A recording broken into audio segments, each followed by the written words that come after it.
Marcos capítulo 1, versos 29 a 39. Diz o texto: E saindo eles da sinagoga, foram com Tiago e João diretamente para a casa de Simão e André. A sogra de Simão achava-se acamada, com febre, e logo lhe falaram a respeito dela. E então, aproximando-se, tomou-a pela mão, e a febre a deixou, passando ela a servi-los. À tarde, ao cair do sol, trouxeram a Jesus todos os enfermos e endemoniados. Toda a cidade estava reunida à porta.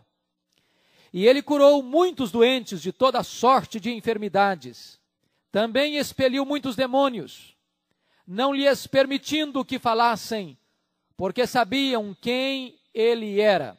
Tendo-se levantado alta madrugada, saiu, foi para um lugar deserto e ali orava. Procuravam-no diligentemente Simão e os que com ele estavam. Tendo encontrado, lhe disseram: Todos te buscam. Jesus, porém, lhes disse: Vamos a outros lugares, às povoações vizinhas, a fim de que eu pregue também ali, pois para isto é que eu vim. Então foi por toda a Galileia, pregando nas sinagogas deles e expelindo os demônios. Amém. Nós vamos meditar sobre o tema as áreas do ministério de Cristo. As áreas do ministério de Cristo. Vocês podem perceber que o ministério de Jesus Cristo foi marcado por duas grandes plataformas. Esta é a grande tônica que você vê no ministério de Jesus na sua caminhada de 3 anos. A primeira plataforma era a intimidade com o Pai. Jesus veio do céu, mas nunca perdeu o contato com o céu. Ele veio do Pai e sempre se manteve profundamente ligado ao Pai. O corre-corre da vida, a intensidade da agenda, o congestionamento da multidão que sempre o procurava, jamais interceptou ou colocou em lugar secundário a prioridade número 1 da sua vida, que era estar intimamente relacionado com o Pai. A segunda plataforma que você nota no ministério de Jesus era a sua profunda compaixão pelos necessitados. Jesus foi alguém de coração terno, sensível, sempre se aproximando dos que sofriam, jamais rechaçando ou repudiando alguém necessitado e carente que buscava dele uma palavra ou um gesto de compaixão, de cura ou de restauração.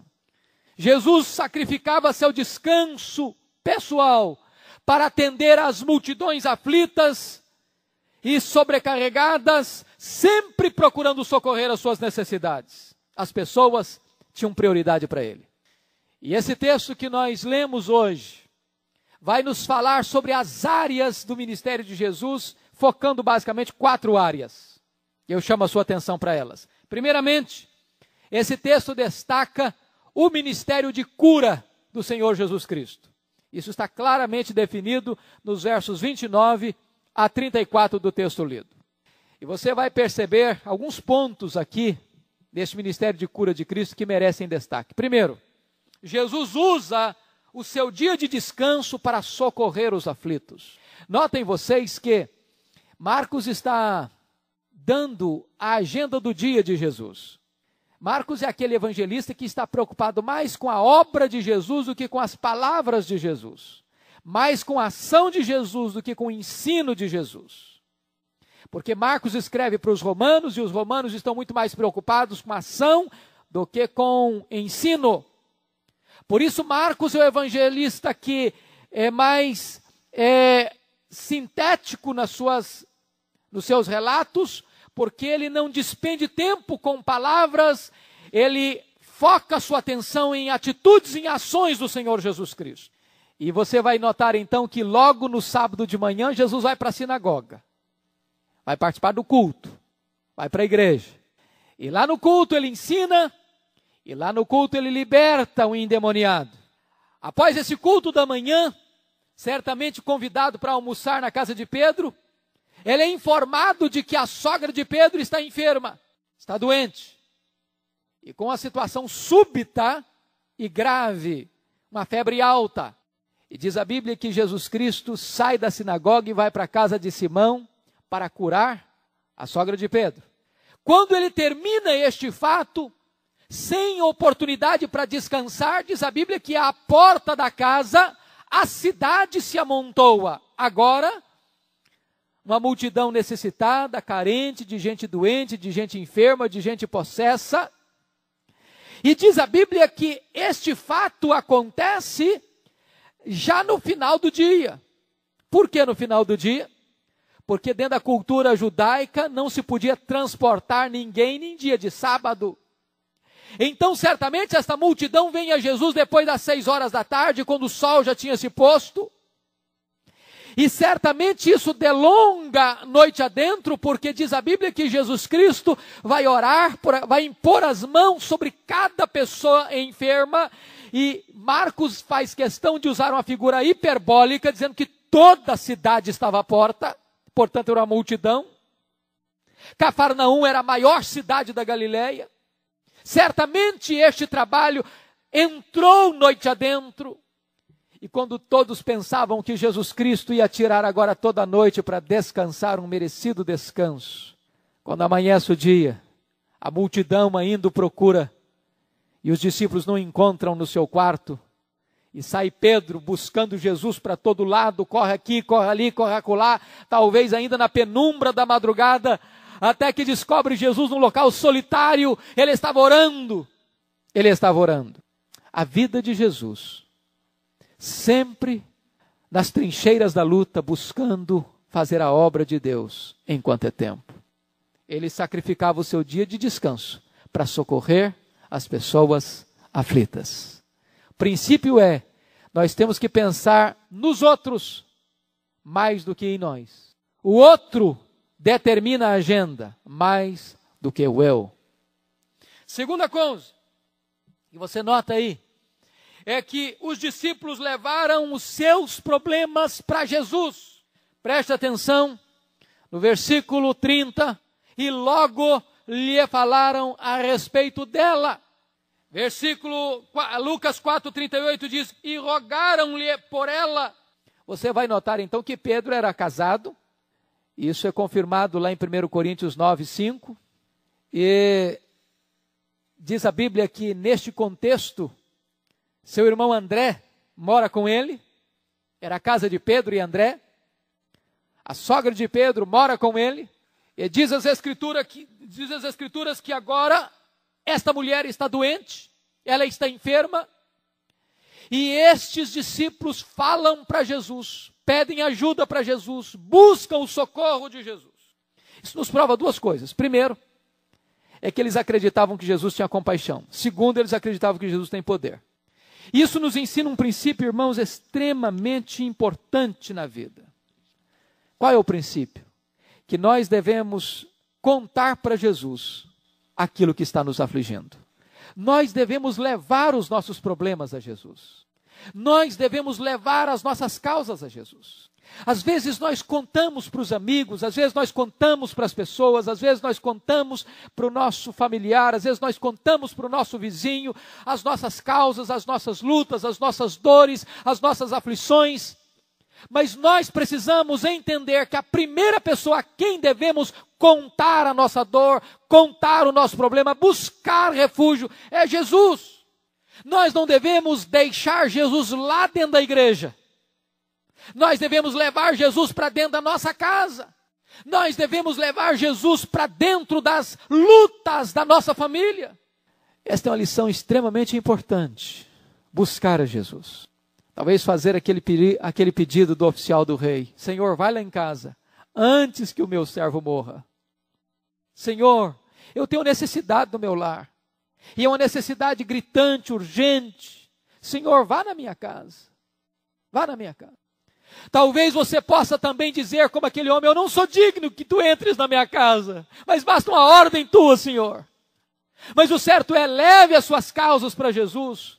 Ponha as suas causas que afligem a sua alma, da sua família, do seu casamento, de seus filhos, das suas finanças, da sua saúde, da sua parentela. Ponha estas causas aos pés do Salvador. Se você notar, a Bíblia fala de pessoas que levaram seus problemas para Jesus. Lembra de Jacó, quando ele precisa encontrar-se com seu irmão Esaú, e sabe que Esaú ainda nutre por ele um ódio, que os anos não apagaram aquela mágoa no coração de Esaú. Diz a Bíblia que Jacó ficou só para falar com Deus sobre este problema. Você lembra do rei Ezequias, quando ele recebe uma carta do rei Senaqueribe, uma carta insolente, dizendo: Deus nenhum vai te livrar da minha mão. Eu vou esmagar você.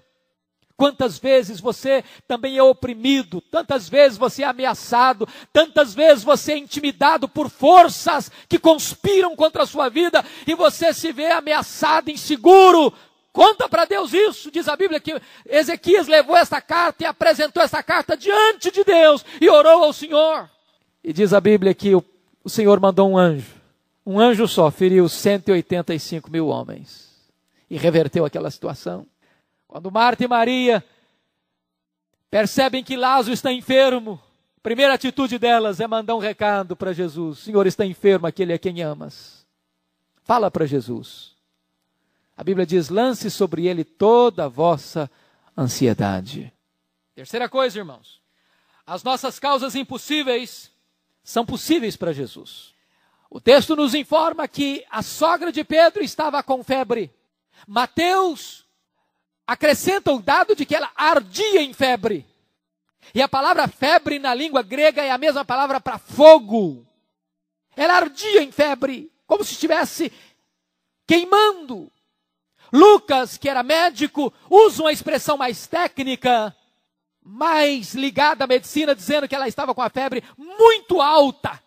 Naquela época, na Galileia, havia 3 tipos de febres que assolavam a população. A febre de Malta, acompanhada de grande anemia e debilidade. A febre tifoide, que era uma febre intermitente. E a febre malária, aquela região, sobretudo as regiões pantanosas do Vale do Jordão, eram infestadas de mosquitos da malária. De certa forma, a pessoa tinha calafrios, febre alta, e uma pessoa podia morrer em em momentos muito rápidos. Você se lembra que quando aquele servo, aquele oficial do rei foi pedir pelo seu servo que estava à beira da morte, dizendo: vai lá em casa antes que ele morra. E Jesus disse: pode ir, teu servo está curado. E diz a Bíblia que ele creu e voltou, e no meio do caminho os seus servos foram procurá-lo, dizendo: o servo já está bom, a febre o deixou. A doença grave que estava levando aquele moço à morte era a febre. Certamente a situação da sogra de Pedro era uma questão grave. Talvez uma causa humanamente impossível para aquela época tão carente de recursos.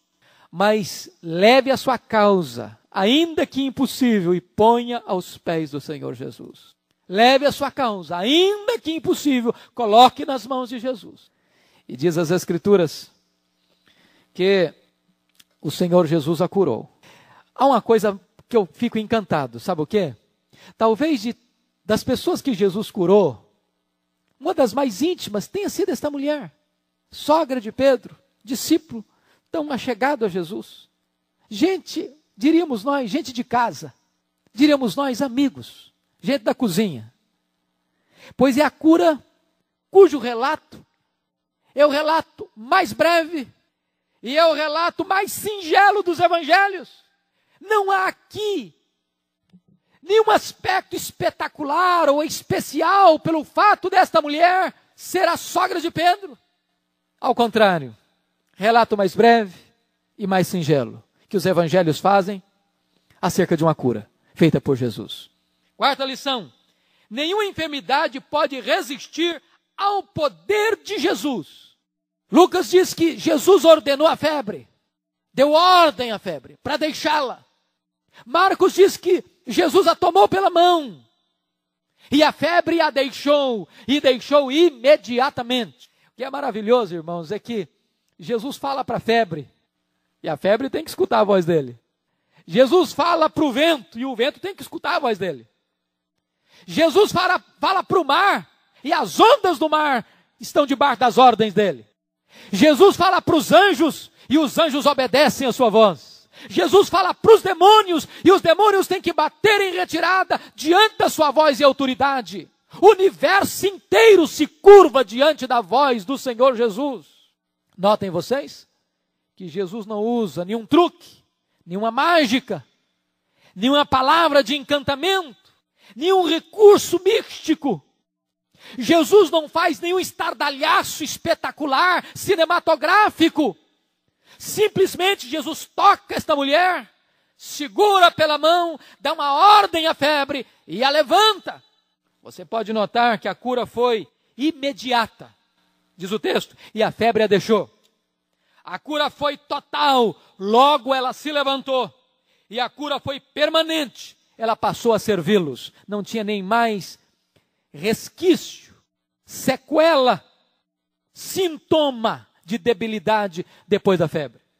Isso revela para nós a autoridade de Jesus. Aliás, Marcos está nesse capítulo 1, abrindo este evangelho, revelando a nós a autoridade de Jesus. Mostrou lá a autoridade de Jesus sobre Satanás, lá no deserto da tentação. Revelou para nós a autoridade de Jesus sobre os demônios, expulsando o demônio daquele moço endemoniado lá da sinagoga. Agora ele revela a autoridade de Jesus sobre a enfermidade. Ele tem toda a autoridade, ele tem todo o poder. O que é tremendo nesse texto é que o que aconteceu na sinagoga, num lugar público e religioso, e o que aconteceu no recesso de uma família, num contexto bem aconchegante familiar, produz efeitos na cidade. Quando Deus age, não é preciso marketing. Quando Deus age, a notícia se espalha. E diz a Bíblia que ao entardecer,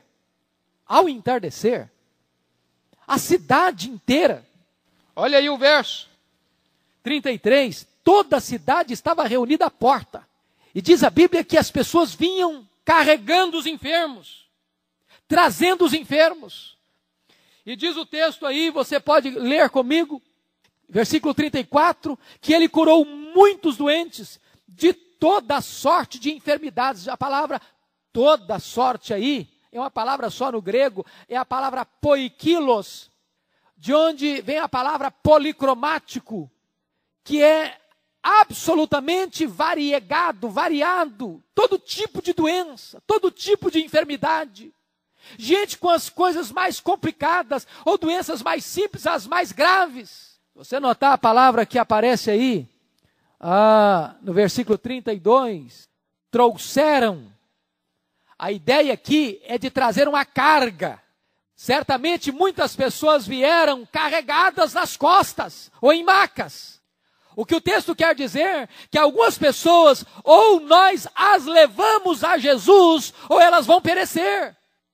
Elas não têm condições de por elas mesmas irem a Jesus. Vocês lembram lá daquele paralítico que foi preciso de 4 homens levá-lo numa maca? Abriu o telhado?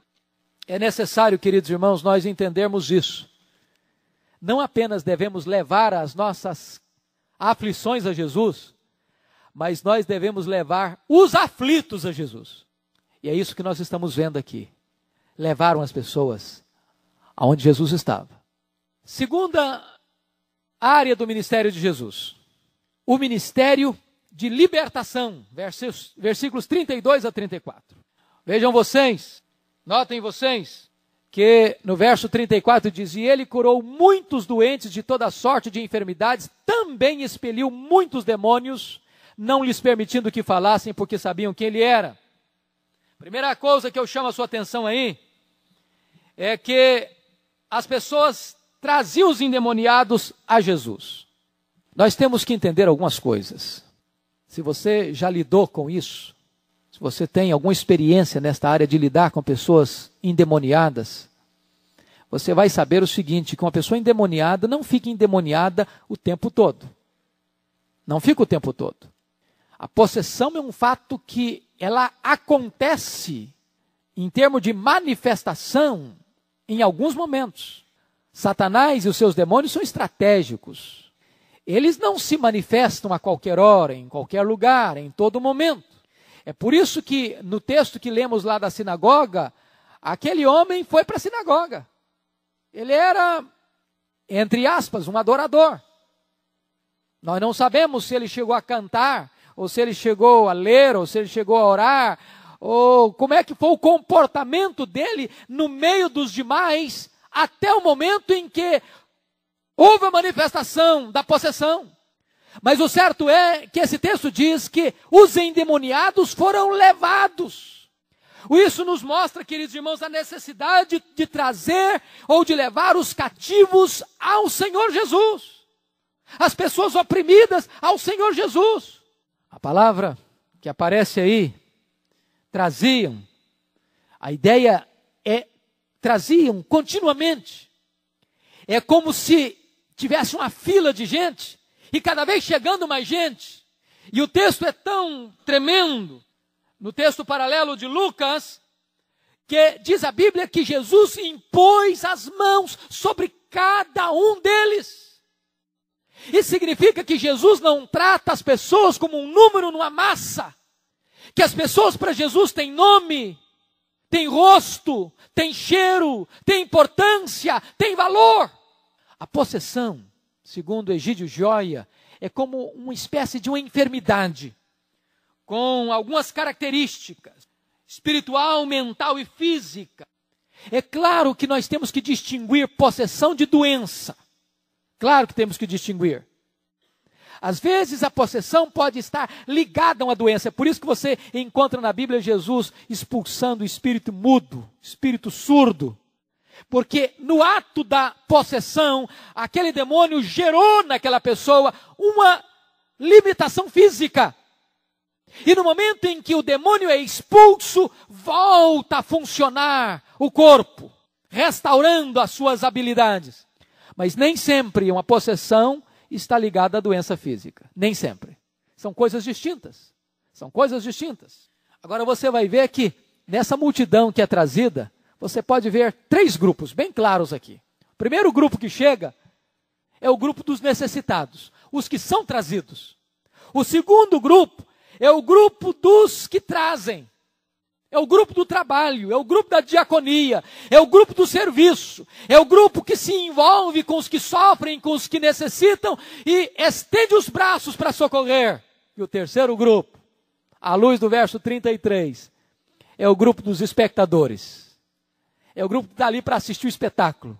É o grupo dos curiosos, é o grupo que quer ver o que vai acontecer, que não se envolve, que quer assistir. Segunda coisa que eu chamo a sua atenção é que Jesus liberta os endemoniados. Jesus liberta os possessos por algumas razões. Quero listar 3 delas. Primeiro, Jesus liberta os endemoniados porque ele veio para libertar os cativos. Essa é a missão dele. É por isso que na sua plataforma de ministério, quando leu o rolo do livro de Isaías, na sinagoga de Nazaré, diz: o Espírito do Senhor Deus está sobre mim, pelo que me ungiu para libertar os cativos. Dr. Lucas vai registrar em Atos 10:38 que o Espírito Santo ungiu a Jesus de Nazaré para libertar os oprimidos do diabo. Essa é a sua missão, libertar os oprimidos. Que coisa boa, que Jesus liberta mesmo. Quanta gente oprimida, quanta gente esmagada, sobrecarregada, gente que está aí debaixo de um peso, de um fardo espiritual, emocional, moral. Gente que está cheio de cargas pesadíssimas, de uma ação muitas vezes demoníaca sobre elas. E Jesus vem e alivia, e liberta, e transforma esse cenário. Segunda coisa, Jesus veio libertar porque ele veio, diz a Bíblia, para desfazer as obras do diabo. Irmãos, isso é algo sublime, glorioso. Jesus veio para desbancar a obra do diabo. Ele veio para desmantelar as maquinações do inferno, para desfazer toda a trama do inferno. E se nós não formos inocentes, se você tem olhos abertos e percepção, você sabe de quantas tramas, de quantos ardis, de quantas arapucas, de quantos laços de passarinheiro, de quanta obra de opressão, de quantas pessoas que vivem no cabresto do diabo, estão amarrados na casa do valente, guardados por ele, oprimidas por ele, com o pescoço na coleira dele. Mas louvado seja Deus, Jesus Cristo vem para quebrar essas algemas. E diz a palavra de Deus, que Jesus Cristo venceu o diabo na tentação. Jesus venceu o diabo libertando os endemoniados. Jesus venceu Satanás nas muitas investidas, com muitas outras metodologias. Finalmente, diz a Bíblia que Jesus esmaga Satanás na cruz do Calvário. Quando ele triunfa sobre o diabo e suas hostes, expondo-os ao desprezo. Finalmente, queridos, porque ele sentia, Jesus libertou os cativos, porque ele sentia profunda compaixão pelas pessoas oprimidas. Jesus se importa com as pessoas. Algumas coisas na Bíblia que me encantam profundamente. Você vai ler daqui a pouco, nós vamos chegar lá em Marcos 5, que o Senhor Jesus faz uma viagem de noite, num mar revolto, e chega num lugar de despenhadeiro, dentro de um cemitério. Talvez seria o último lugar do mundo a se chegar numa noite de tempestade. Num cemitério, perto de um despenhadeiro. Onde tinha um homem louco, que todo mundo corria dele. Um homem nu, ferindo-se com pedras, gritando desvairadamente. A família já tinha enjeitado. A sociedade já tinha escorraçado. Era um caso perdido, era um pária. Mas Jesus faz essa viagem simplesmente por causa deste homem, para libertá-lo, para curá-lo, para restaurá-lo, para devolvê-lo à sua família, para devolvê-lo à sua gente, para fazer dele um vaso de bênção para a sociedade. Jesus se importa com as pessoas.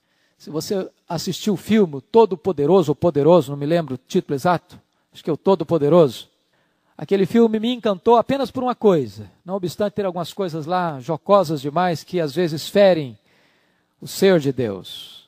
Mas o que me encantou naquele filme é que muitas vezes nós deixamos de ver a face de Deus na face dos mendigos, na face dos párias, na face daqueles que estão enjeitados, mal cheirosos, nos cantos das calçadas, debaixo das pontes.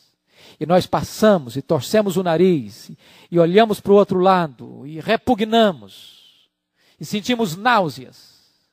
E tantas vezes está escondido atrás destes trapos o rosto de Jesus. Ele disse: eu estive com fome e não me deste de comer. Eu estive nu e não me vestiste. Quando te vimos assim, Jesus? Todas as vezes que deixaste de fazer a um desses, a mim o deixastes de fazer. Jesus se importa com as pessoas. Jesus não avalia as pessoas como nós as avaliamos. Nós damos valor às pessoas bonitas, cheirosas, bem vestidas, bem trajadas. Jesus olha para o ser humano e o valoriza como ser, não importa se na miséria, na sarjeta ou se no palácio. Terceira coisa, irmãos, Jesus não permitia que os demônios falassem, verso 34. Por que não permitia que os demônios falassem? Por quê? Primeiro, porque Jesus tem autoridade para mandar calar os demônios. Quando Jesus diz, cala-te, Jesus está mostrando bem claramente quem é que tem autoridade. Ele tem autoridade. Os demônios estão debaixo da autoridade de Jesus. Segundo, Jesus não deixa os demônios falarem, porque Jesus quer ser conhecido como Messias pelo que ele fala e pelo que ele faz, e não pela voz dos demônios. Terceiro, Jesus manda o diabo, os demônios, se calarem, não permitindo que eles falassem, porque Jesus quer se manifestar plenamente como Messias no seu tempo, do seu modo, e não num tempo impróprio, precipitado pelos próprios demônios, ou seja, Jesus não quer ser conhecido como um milagreiro. Você vai ver algumas coisas curiosas na Bíblia. Algumas vezes Jesus faz uma coisa e não conta para ninguém. É difícil, não? Já pensou, o cara recebe um milagre extraordinário, igual ficar calado. Eles não obedeciam Jesus. E às vezes criavam problemas para Jesus. Por que Jesus fala, não conta para ninguém? Por quê? É porque Jesus não queria que as pessoas olhassem para ele como um milagreiro, como um solucionador de problemas temporários apenas. Há um grande perigo das pessoas olharem para Jesus apenas como um solucionador imediato das nossas problemáticas, e não como Salvador, como Redentor, como aquele que veio para morrer. Preste atenção nisso. Jesus diz: fazer isto em memória de mim. Por que Jesus diz isso? Ele diz o seguinte: eu quero ser lembrado ao longo da história pela minha morte, não pelos meus milagres, pelo que eu fiz na cruz, pela minha redenção, e não pelos meus feitos milagrosos. Irmãos, que lição tremenda. Hoje as pessoas querem lembrar de Jesus e buscar a Jesus e procurar a Jesus por causa dos milagres, por causa do pão que perece, por causa da cura, por causa da prosperidade, e não por causa da redenção. É por isso que ele mandou os demônios se calarem, porque os demônios queriam apenas jogar os holofotes nas obras milagrosas de Jesus e não no sacrifício expiatório e sacrificial de Jesus Cristo. Terceiro ponto, terceira área do ministério de Jesus, o ministério de oração de Jesus, versos 35 a 37. Preste atenção. Primeiro ponto é que o cansaço físico não impedia Jesus de orar. Irmãos, essa é uma lição para mim extremamente espetacular. Você nota que Jesus deve ter ido dormir de madrugada ou alta hora da noite, porque ele começa a atender a multidão depois que o sol se põe. E era uma multidão. E Lucas nos informa que ele impôs as mãos sobre cada um deles. Ele curou muitos enfermos de toda sorte de doença e expeliu demônios de muitas pessoas. Depois de um dia exausto, de uma agenda congestionada, o que todos esperavam é que Jesus pudesse agora merecer uma noite, um resto de noite de um descanso merecido. Quando chega de manhã, os discípulos acordam com a multidão à porta, vão no quarto de Jesus e ele não está lá. E diz a Bíblia que Pedro procura diligentemente, meticulosamente, e quando o encontram-no em um lugar deserto, e ele estava orando. Para Jesus, intimidade com o Pai precede a trabalho para o Pai. Oração precede a ministério. Vida com Deus precede trabalho para Deus. Aliás, irmãos, é um ponto riquíssimo você notar a vida de oração de Jesus. Ele começa o seu ministério orando no Jordão, ele vai para o deserto e ora 40 dias. Quando a multidão quer buscá-lo para milagres, ele se refugia na oração. Quando ele vai escolher os apóstolos, ele passa uma noite inteira em oração. Quando ele vai fazer a mais importante pergunta para os discípulos: quem vocês pensam que eu sou? Primeiro ele ora. Quando ele estava sendo preparado para ir para a cruz no Monte da Transfiguração, ele sobe o monte para orar. Quando Pedro está para negá-lo, ele ora por Pedro. Quando ele vai para o Getsemane, na grande batalha espiritual da sua vida, ele põe o rosto no chão e ora. E Hebreus 5:7 nos informa que com forte clamor e lágrimas, de tal maneira que o filme Paixão de Cristo pode ter narrado de maneira extremamente forte o sofrimento de Cristo, mas não chegou a dar a devida ênfase ao clamor e à lágrima de Cristo, de oração no Getsemane. Ele estava na cruz e ainda orava. Jesus nos ensina que nós não podemos viver sem oração. Se o nosso mestre foi um homem de oração, um servo que não ora é um servo inútil e à beira do perigo.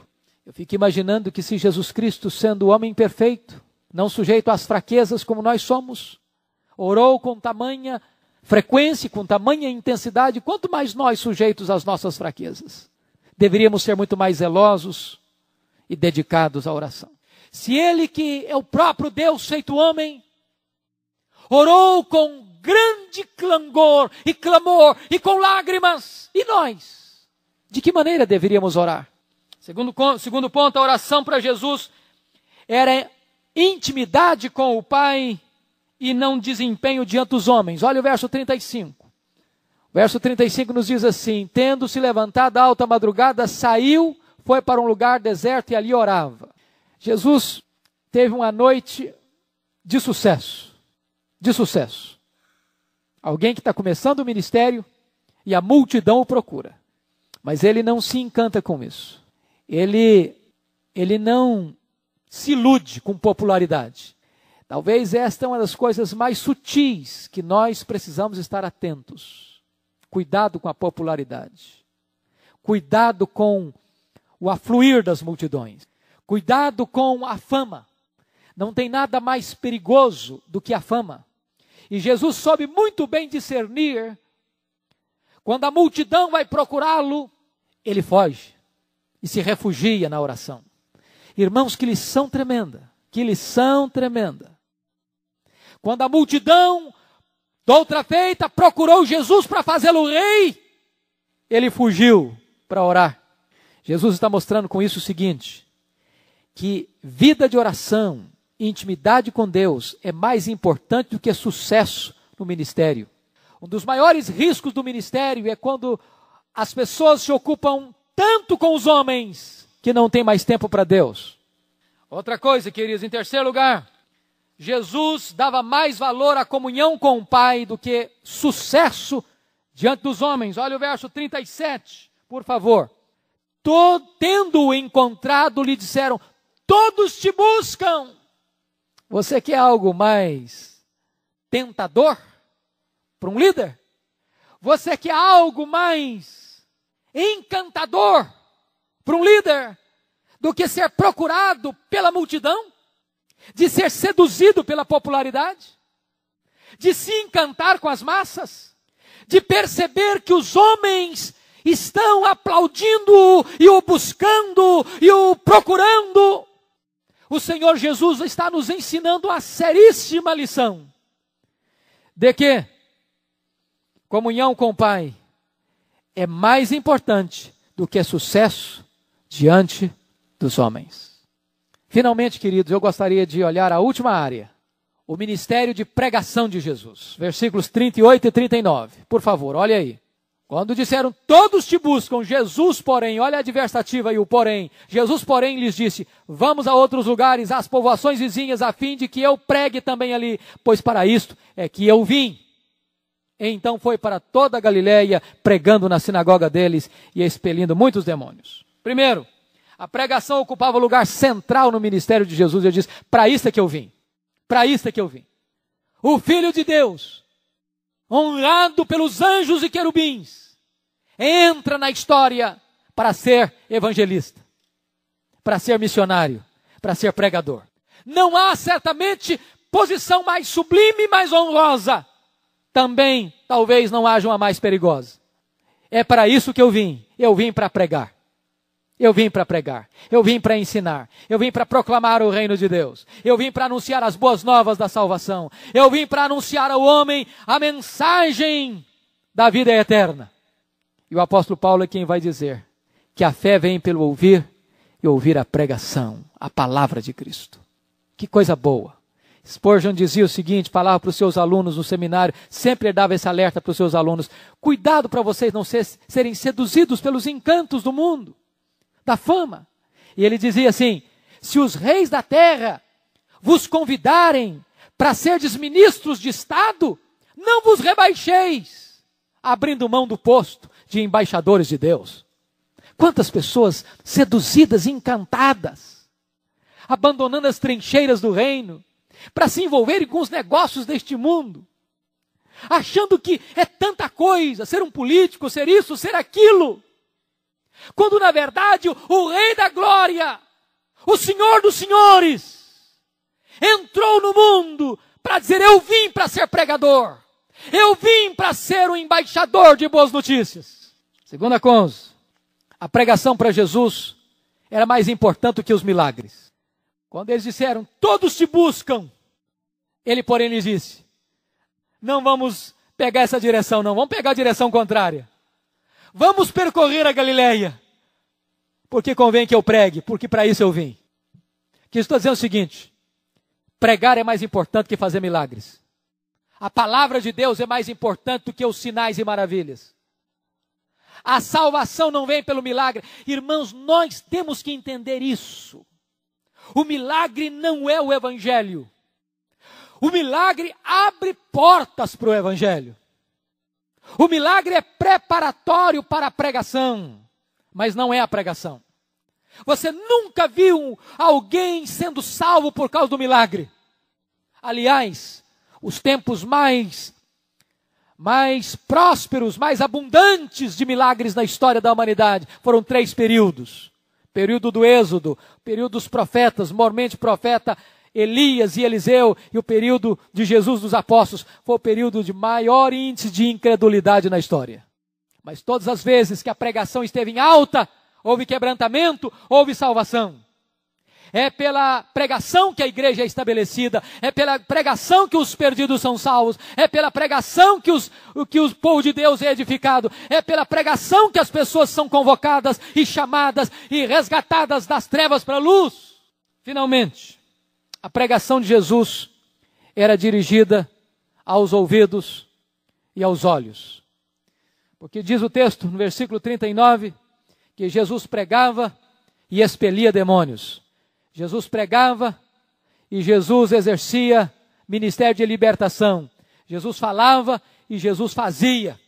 Jesus pregava aos ouvidos e pregava aos olhos. Ele pregava com autoridade e pregava com sabedoria. Que coisa maravilhosa. A pregação não pode estar desatrelada da manifestação de poder. Paulo diz, a minha palavra não consiste apenas em sabedoria humana, mas em demonstração de poder. Louvado seja o Senhor por isso, queridos. Nós precisamos aprender com Jesus. Que a pregação precisa ser uma pregação que tenha demonstração de poder, de autoridade, que gere vida, que transforme vidas. E Jesus estava mostrando para nós aí que ele não separava palavra de ação. Ele não separava corpo de alma. Ele não separava terra de céu. Jesus está mostrando aí que a pregação é dirigida à mente, é dirigida às emoções, é dirigida à vontade, ela alcança a alma, ela alcança o corpo. Ela liberta as pessoas da opressão do pecado e da artimanha de Satanás. Ela prepara a pessoa para a vida, ela prepara a pessoa para a eternidade. Ela traz bênção para a alma e traz refrigério para o corpo. A pregação, ela precisa estar acompanhada da ação social. Ela precisa estar acompanhada das manifestações de amor e de bondade.